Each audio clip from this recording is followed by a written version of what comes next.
Hello, Chem 6BL. My name is Maddie, and this is my assistant, Jessie. And today we're going to be making some brown butter chocolate chip cookies and talking about the reaction in which we brown the butter, also known as the Maillard reaction. So let's get started. We've got our PPE on, ready to go. Okay, so the first step of our recipe today is to melt and brown some unsalted butter. We always want to use unsalted butter in baking because usually recipes call for additional salt, and recipes are like an intricate chemical reaction. So we want to be very mindful of all the ingredients that we're adding. So butter is made up of butter, fat, milk solids, and water. So when we start melting the butter, it's going to enter a vigorous bubbling stage in which the water is evaporating at approximately 100 degrees Celsius. And then we're going to see the separation of the milk fats and the milk solids and the butter fats, which will be white and yellow respectively. And what we're going to be doing in the browning is we're going to be toasting the milk solids, which is going to give it that really nice flavor. So the butter is entering the beginning stages of the bubbling phase. So this is when the water is evaporating from the butter. And one really interesting aspect of this recipe is that because the water is evaporating, the butter that we're adding to the dry mixture is not going to add any moisture to the dough. So we need to allow the dough to rest for an additional 30 minutes in order to hydrate because of this.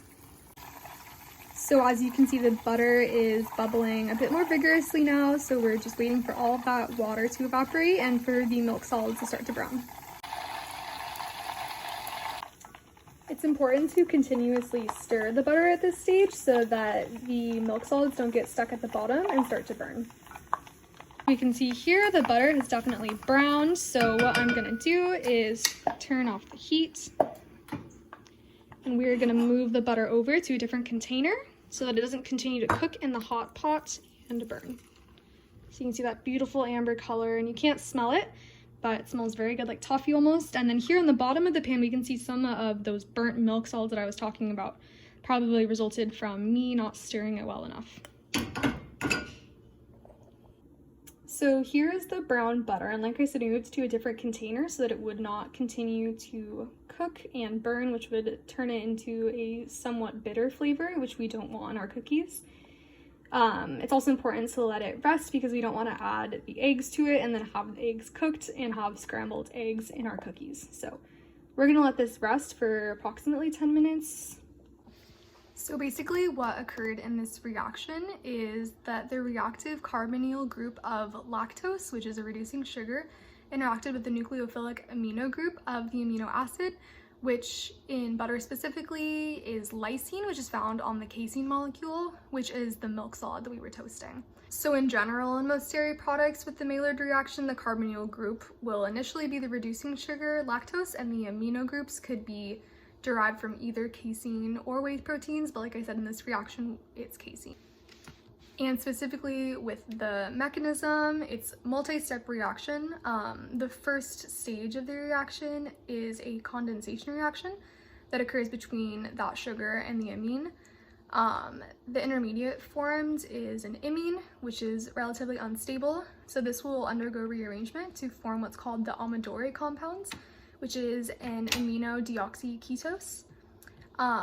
And this amidore compound can react along multiple parallel pathways to form advanced Maillard reaction products. So here specifically, our MRP, known as Maillard reaction product, is what's producing this beautiful brown, toffee-y hazelnut flavor.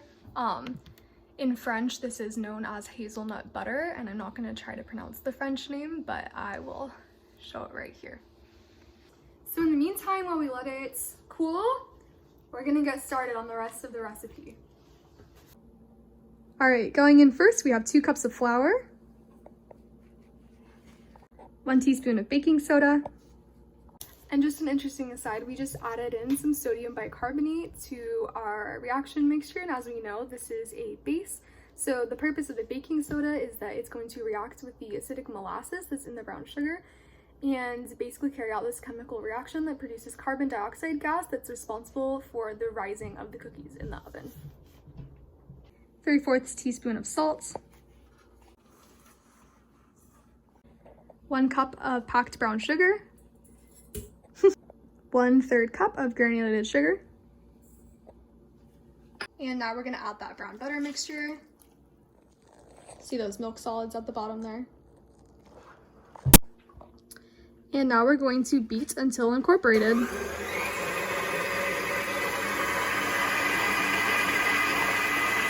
2 teaspoons of vanilla. 2 eggs in.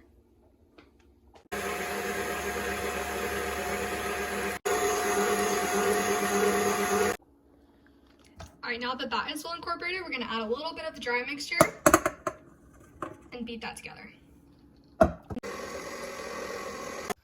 Okay, so the last step before we let the dough hydrate is to add some chocolate chips. So what we're going to do, add them in like that. Don't let any fall. And by using baking chocolate and cutting it ourselves, we're increasing the surface area to volume ratio and making our cookies more chocolatey overall. So just a tip. Nice and hydrated. We're gonna do the oven at 375.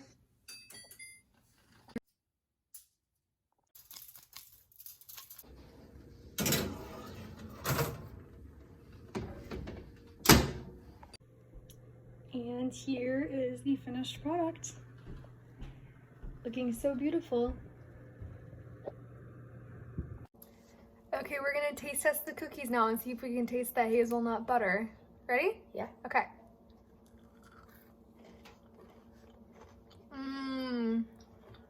I definitely taste it. Yeah, it tastes like really chocolatey. It tastes really good. Good.